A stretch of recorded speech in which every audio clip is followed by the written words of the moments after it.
Hi everybody, मैं Hansraj unique commerce tutorial से। बहुत दिनों से एक कमेंट आ रहा था कि भाई कंसाइनमेंट के बारे में बताने के लिए, तो आज मैंने आप लोगों का ज़रूरत समझ के ये कंसाइनमेंट जो चैप्टर है उस चैप्टर के बारे में डिसाइड किया कि एक वीडियो बना रहा हूँ। और ये कंसाइनमेंट चैप्टर जो है वो खास करके आपकी जो बीकॉम्स वगैरह का एग्ज़ाम है या फिर बीबीए का एग्ज़ाम है और जो बीसीए का एग्ज़ाम है या एमबीए का एग्ज़ाम है और फिर एमसीए वगैरह की एग्ज़ाम है, तो उसमें बहुत अदर सारे जितने सारे कॉम्पिटिटिव एग्ज़ाम है उसमें है। और ये चैप्टर का जो कंसेप्चुअल जो जानकारी नहीं होने के कारण बच्चों को काफ़ी प्रॉब्लम्स होते हैं। जैसे इसकी जो कैलकुलेशन है उस कैलकुलेशन में काफ़ी अच्छा खासा दिक्कत आती है। तो आज जो वीडियो बना रहा हूँ उसमें कंसेप्चुअल एक जो कैलकुलेशन का जो बेस है उसको बताऊंगा और उससे खास करके है क्या कि आपकी कॉन्सेप्ट क्लियर होगी। तो चलते हैं आज इसको वीडियो के बारे में देखते हैं कि आखिर कंसाइनमेंट होता क्या है, इसमें कौन कौन सी बातें होती है और उसको हम लोग कैलकुलेशन के बारे में आज काम करेंगे। तो ये रहा हमारा जो कंसाइनमेंट जो चैप्टर है उसके बारे में हम लोग पढ़ने चल रहे हैं। जो कंसाइनमेंट है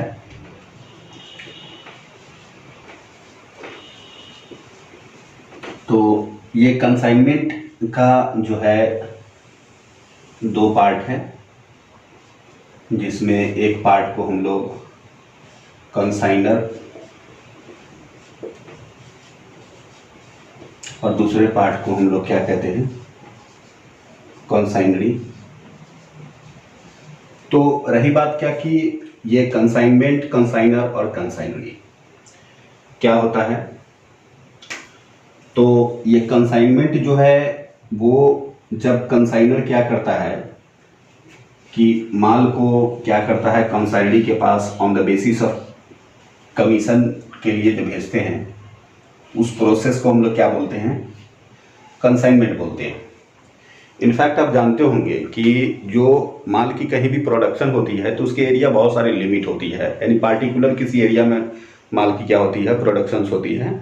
और माल की प्रोडक्शन हो करके जो जब उसको मार्केट में लाना होता है तो बहुत सारे कठिनाइयाँ होती हैं, जिसके लिए मार्केटिंग चैनलाइज का ही यूज़ किया जाता है। और वो जगह जगह पर उसके क्या होते हैं, एजेंट होते हैं और वो फ्रेंचाइजी होते हैं, लेते रहते हैं और वो माल को अपने जो कंज्यूमर एरिया में, जो चूँकि कंज्यूमर एरिया डिफरेंट होते हैं, डोमेस्टिक एरिया में हर जगह कंज्यूमर होते हैं। तो जब ये कंसाइनर क्या है, कंसाइनर का मतलब ऑनर होता है। जब ये माल को प्रोडक्ट कर लेती है और जगह जगह माल को भेजना चाहती है तो ये अपने एजेंट के पास, इसको हम लोग एजेंट ही भरते भेजते हैं और इन दोनों के बीच में जो रिलेशन होती है उसको हम लोग क्या बोलते हैं, कंसाइनमेंट बोलते हैं। इनफैक्ट आप बोल सकते हैं कि consignment is a relation between consignor और consignee by which goods and services are sold in the market, है ना। तो आप बोल सकते हैं कि इट इज अ कंसाइनमेंट का जो डिफिनीशन अगर आपको लिखना हो तो ये मैं लिख दे रहा हूं। कंसाइनमेंट क्या है आप लिख सकते हैं, it is the process by which goods and services are sold in different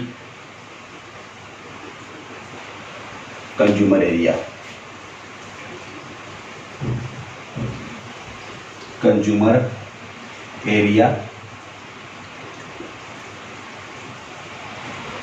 on the basis of commission or on the own risk of consignee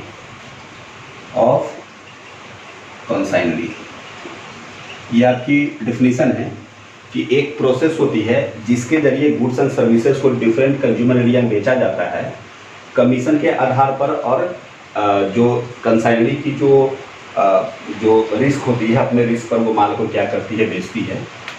उसी तरह से हम डिफिनीशन लिख सकते हैं आपकी कंसाइनर का, द पर्सन और firm who sent the goods and services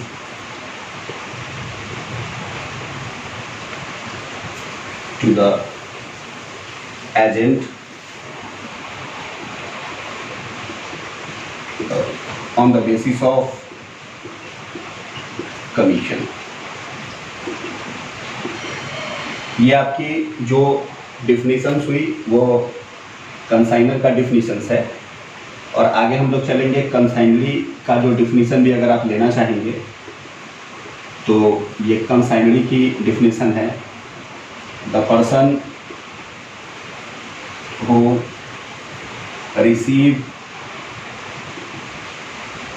goods and services from consignor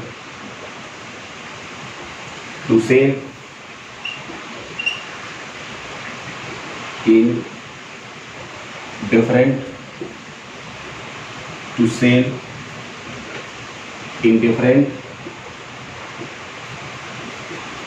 consumer area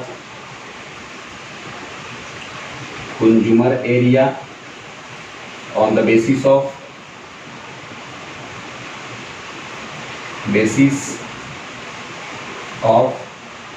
own risk and commission। तो ये हमारी जो डिफिनीशंस है वो हमने बताया कि कंसाइनमेंट क्या होता है, कंसाइनर कौन होता है, कंसाइनरी कौन होता है। तो before the discussion about the consignment and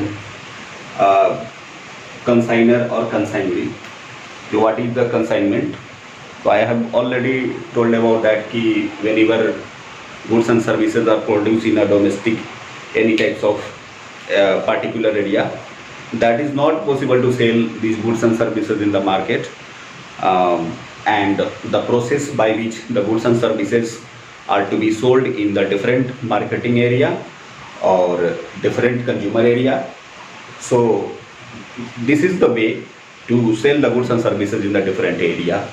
So that is the consignment, or these are the part of the consignment, consignor or consignee. Before the discussion of these terms, we should have to go. We know that in every chapters we have to calculate, like prepare a ledger or journal. So it's not different in consignment. In consignment also we have to prepare journal or ledger. What are the necessary ledger are to be opened in the books of consignor or consignee, and what are the entry will be passed in the books of the consignor or consignee. So I'm going to discuss about that, and after that we have to discuss different type of the calculations. What are the calculation are to be in the consignment process, वो कौन कौन सी जो आपकी process होंगे जिसके जरिए में हम लोग आप बात करेंगे। तो अभी हम देखेंगे क्या कि जो कंसाइनर जो है वो कंसाइनर के बुक में ऐसे कौन कौन से लेजर होंगे जिसको हमको खोलना ज़रूरी हो जाता है, और उसके बाद जो है हम लोग जो कंसाइनरी के बुक में कौन कौन सा लेजर होगा और जर्नल होगा जिसको ओपन करना ज़रूरी होता है, तो उस चीज़ को हम लोग ध्यान करेंगे।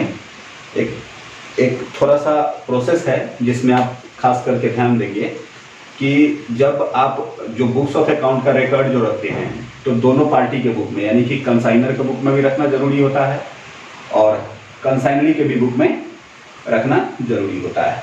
तो इनफैक्ट पहले हम लोग चलते हैं कि जो कंसाइनर है उस कंसाइनर के बुक में कौन कौन सा लेजर खोला जाएगा, और उसके बाद हम लोग चलेंगे कंसाइनरी के बुक में जो कौन कौन सा लेजर होगा उसको देखा जाएगा।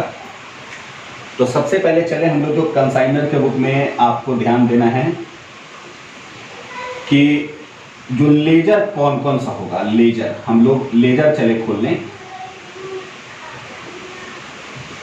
ये लेजर कौन कौन सा होगा इसके बुक में, और इसके बुक में जो जर्नल बनेगा वो जर्नल कौन कौन सा जर्नल होगा उसके बारे में हम लोग देखेंगे। तो कंसाइनर की बुक में जो पहला लेजर खुलेगा वो कौन सा लेजर खुलेगा?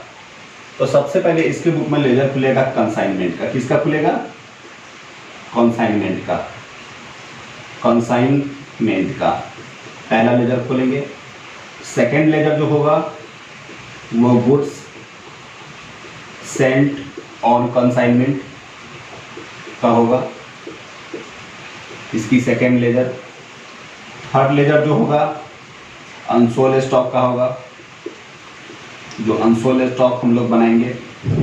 फोर्थ लेजर जो होगा वो हम लोग एबनॉर्मल लॉस का होगा, एबनॉर्मल लॉस का हम लोग लेजर खोलेंगे।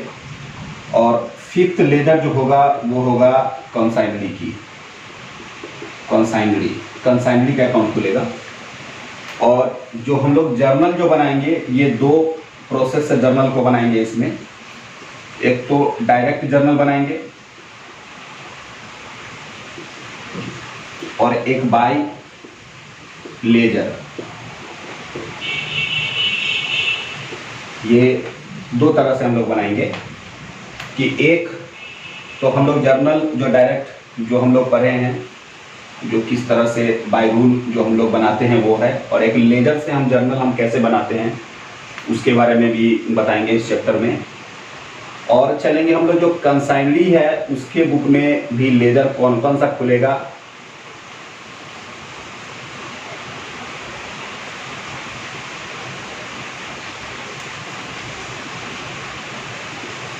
ये लेजर इसके बुक में और इसके बुक में जर्नल जो होगा वो हम लोग देखेंगे कि कौन कौन सा जर्नल होगा।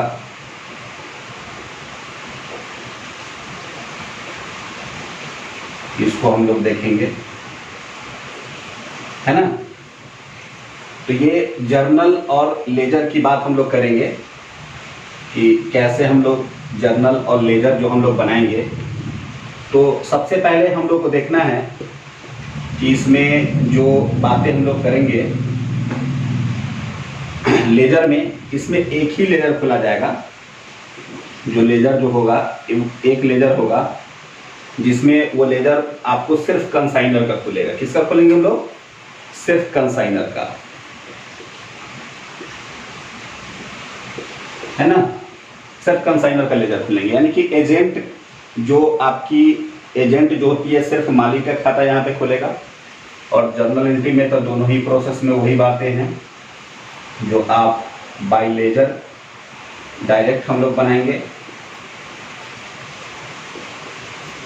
ये डायरेक्ट हम लोग बनाएंगे, या बाय लेजर भी हम लोग बनाएंगे, है ना। बाय लेजर भी हम लोग क्या करेंगे, इसको बनाएंगे। तो ये सारी चीज़ें हैं। ये जो ग्राफ जो हम लोग देख रहे हैं कि जो हम बोर्ड पे जो बनाए हैं उसको बहुत सावधानी से ध्यान में रखना है आपको, कि इससे ये क्लियरेंस आपको हो जाता है कि जो कौन कौन सा लेजर किस में खोला जाता है, ओपन किया जाता है, जिसको हम आसानी से समझ गए। और जब ये चीज़ हम समझ जाते हैं तो आई थिंक कि इसके बाद हम लोग चलते हैं जो लेजर बनाने से पहले जो इसकी जो बेसिक कैलकुलेशंस है उस चीज़ को हम लोग को ध्यान रखना चाहिए। क्योंकि इसकी जो बेसिक कैलकुलेशन जो होती है, जिसमें हम लोग जो कुछ ऐसे इंपॉर्टेंट कैलकुलेशन जो निकालते हैं उसमें काफ़ी बच्चे को प्रॉब्लम होती है। तो आज पहले चलते हैं हम लोग, जब ये सारा चीज़ हम लोग समझ गए तो उसके बाद हम लोग चलते हैं कहाँ पे, जो कैलकुलेशंस है कंसाइनमेंट में उस पर हम लोग चलते हैं। तो आज जो हम लोग बताने जा रहे हैं फिर से, जो इसमें कौन कौन सा कैलकुलेशंस होगा उस कैलकुलेशंस के बारे में जो हम लोग समझेंगे।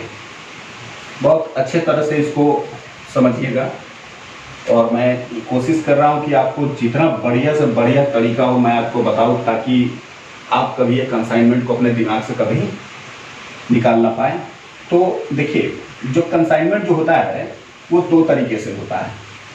एक सीपी रेट पे होता है, सीपी रेट पे, और एक होता है इनवॉइस प्राइस रेट, जिसको आईपी रेट बोलते हैं। क्या बोलते हैं?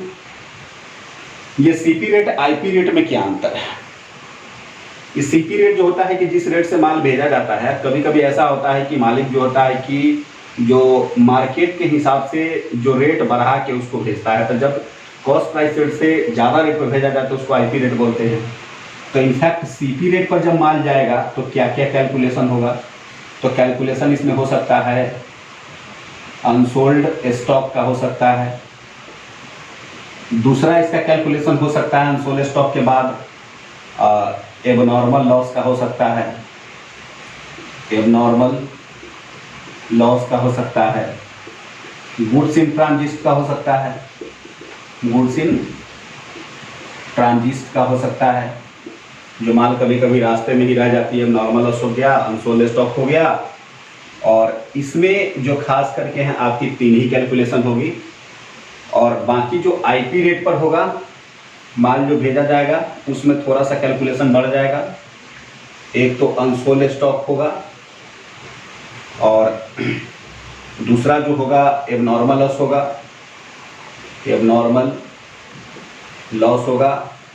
और तीसरी कैलकुलेशन जो इसकी होगी गुड्स इन ट्रांजिट भी निकल सकता है, गुड्स इन ट्रांजिट ये तभी निकालते हैं जब माल कंसाइनरी के पास नहीं पहुंच जाता है। और लोडिंग इसमें बढ़ेगा, एक लोडिंग हो सकता है बढ़ जाएगा। और ये आपको स्टॉक रिजर्व, स्टॉक रिजर्व भी आपको निकालना होगा। तो ये इतने सारे जो कैलकुलेशन है ध्यान में रखना है कि आपको करना होगा। अब सबसे पहले हम लोग चलते हैं कि अनसोल्ड स्टॉक के लिए क्या फार्मूला होगा। जैसे ये सीपी रेट वाले पे हम लोग चलते हैं, तो 1 नंबर में लिखते हैं unsold stock. How to unsold stock be calculate? The by putting this formula you can easily calculate unsold stock. Like सबसे पहले अनसोल्ड गुड्स, देखिएगा कि जितना माल भेजा और उसमें से कुछ माल नहीं बिक जाता है, तो जितना नहीं बिका, जैसे 100 बाईसाइकिल भेजे और उसमें से जो 19 को अगर बेच दिए, 90 को बेच दिए तो बचा कितना 10, तो यही अनसोल्ड गुड्स होगा इनटू रेट, जिस रेट से भेजा गया हो plus consignor expenses. Consignor expenses या कंसाइनर जो मालिक जो माल भेजते हैं उन जो खर्च होता है उसका प्रोपोर्शन, और प्लस कंसाइनरी है ना एक्सपेंसेज, ये सबको हम लोग कैलकुलेट कर लेंगे तो क्या निकल जाएगा? अनसोल्ड स्टॉक आपका निकल जाएगा। और जब आप अनसोल्ड स्टॉक निकाल लेंगे तो निकालने के बाद में क्या करेंगे? It will be sold in credit side of consignment. कहाँ लिखेंगे? कंसाइनमेंट के क्रेडिट साइड में लिखेंगे, ठीक है। दूसरा हम लोग निकालते हैं एबनॉर्मल लॉस का। किसका निकालेंगे? एबनॉर्मल लॉस का कैलकुलेशन करेंगे। ये एबनॉर्मल लॉस जो है कैसे निकालेंगे? तो एबनॉर्मल गुड्स, एबनॉर्मल जो भी हमारा गुड्स होगा इनटू रेट होगा, रेट ऑफ कंसाइन जो हमारा जिस रेट से हम लोग भेजे हैं, और प्लस में हम लोग डालेंगे consignor expenses minus insurance claim. कभी कभी माल का क्या होता है कि इंश्योरेंस हो चुका होता है, तो जितने इंश्योरेंस से पैसे आएंगे उसको माइनस करेंगे और निकाल देंगे। तो बोथ आइटम जो है इंश्योरेंस क्लेम, बोथ कैलकुलेशन और amount is to be show in credit side of consignment account. तो इसको हम लोग कंसाइनमेंट अकाउंट के क्रेडिट साइड में हम लोग क्या करेंगे? निकाल देंगे। तो ये दो चीज, एक अनसोल्ड स्टॉक एबनॉर्मल लॉस आपका हो गया कैलकुलेशन, और ये जो गुड्स इन ट्रांजिट है उसको हम लोग जो निकालेंगे, गुड्स जो तीसरी कैलकुलेशन है गुड्स इन ट्रांजिस्ट, इसको हम लोग कैसे निकालेंगे? तो गुड्स जितना माल आपके रास्ते में है इनटू रेट प्लस रेट, कौन सा रेट? जिस रेट से भेजा गया, rate of consign into plus करेंगे कंसाइनर एक्सपेंसेज। क्या करेंगे? Consignor expenses. तो ये हमारा निकल जाएगा और it is to be shows in CR side of consignment account. ये कंसाइनमेंट अकाउंट के कहाँ दिखा देंगे? CR साइड में। तो जो CP रेट से हम लोग कैलकुलेशन किए उसमें ये जो मोस्टली 3 कैलकुलेशन आते हैं जिसको हम लोग कर लिए, और उसके बाद हम लोग चलते हैं जो IP रेट में कैलकुलेशन है। तो यहाँ पे हम लोग ध्यान देंगे कि unsold stock abnormal loss same इसी तरीके से निकलेगा। ध्यान में रखना है कि आपको एबनॉर्मल लॉस जिस समय हम लोग निकालेंगे उस समय IP रेट से इसको नहीं करेंगे, ये क्या होगा? CP रेट से ही निकाला जाएगा। ठीक है, और बाकी कैलकुलेशन के बारे में मैं आपको बता रहा हूँ कि पहले तो ये 3 कैलकुलेशन आपने समझ लिया, और ये 3 कैलकुलेशन समझने के बाद में हम चलते हैं IP रेट पे, जिसको आपको बता रहे हैं। ये कैलकुलेशन आपकी हो गई और आप आराम से इसको जो चाहे तो नोट कर सकते हैं, और नोट करके इसको आप, ताकि ये प्रोसेस में आपको प्रॉब्लम न क्रिएट करे। अब हम लोग चलते हैं यहाँ पे जो अनसोल्ड जो स्टॉक है जिसमें निकालना हो, इस पे फॉर्मूला वही रहेगी, सिर्फ आपको क्या करना है कि अनसोल्ड वही फार्मूला है, unsold goods into IP rate plus consignor expenses plus consignee expenses हो गया। अब एबनॉर्मल लॉस आ गया, एबनॉर्मल लॉस हो गया, इसको निकालेंगे। एबनॉर्मल गुड्स होगा इनटू CP रेट, इसमें IP रेट से नहीं करना है, CP rate plus consignor expenses है, इसको हम लोग डाल दिए। कंसाइनर एक्सपेंसेज हमारा हो गया, निकल गया। अब इसके बाद लेस करेंगे इंश्योरेंस क्लेम हो जाएगा। तो ये फार्मूला हो गया। तीसरी जो है गुड्स इन ट्रांजिस्ट, इसको निकालेंगे। Goods into rate plus consignor expenses, और बस इसी पे हम लोग काम करेंगे। और ये लोडिंग, अब जो आ गया आपके बीच में ये लोडिंग, तो लोडिंग का होता है IP rate of total goods minus CP rate of total goods, ये निकाल लेंगे और कंसाइनमेंट के CR साइड में इसको हम लोग डाल देंगे। और स्टॉक रिजर्व के लिए फार्मूला होगा, स्टॉक रिजर्व के लिए फार्मूला होगा IP rate of 1 goods minus CP rate of 1 goods into unsold goods. ये निकाल करके हम लोग कंसाइनमेंट के डेबिट साइड में हम लोग क्या करेंगे, इसको डाल देंगे टू स्टॉक रिजर्व करके। तो आज हमने जो बताया आपको कंसाइनमेंट का जो जर्नल लेजर को, जो कौन कौन सा जर्नल कौन कौन सा लेजर होता है उसके बारे में, जो बेसिक कैलकुलेशन था, और कंसाइनमेंट क्या होता है, कंसाइनर कौन है, कंसाइनी कौन, इन सारी चीज़ों के बारे में बताया, जो कि आपकी बहुत हद तक, अब इसकी जो हम दूसरी वीडियो बनाएंगे उसमें आपको इसका जो लेजर वगैरह है उस लेजर के बारे में आपको समझाएंगे कि लेजर कैसे खोला जाता है, इसमें कैसे डाला जाता है, ये सारे चीज़ हम आपको बताएंगे। और आप इस वीडियो को अगर आपको अच्छा लगा हो तो इसको जरूर प्लीज़ से प्लीज़ सब्सक्राइब करेंगे और बेल आइकन बटन को दबाएंगे, ताकि जो हम नया नया वीडियो बनाते जाएं और जो हम कोशिश करेंगे कि इस लॉकडाउन में ज़्यादा से ज़्यादा वीडियो बनाकर, ताकि बच्चे जो हाँ जो है उसको पढ़ सकें, और आप इसको सब्सक्राइब करेंगे। That's all, thank you.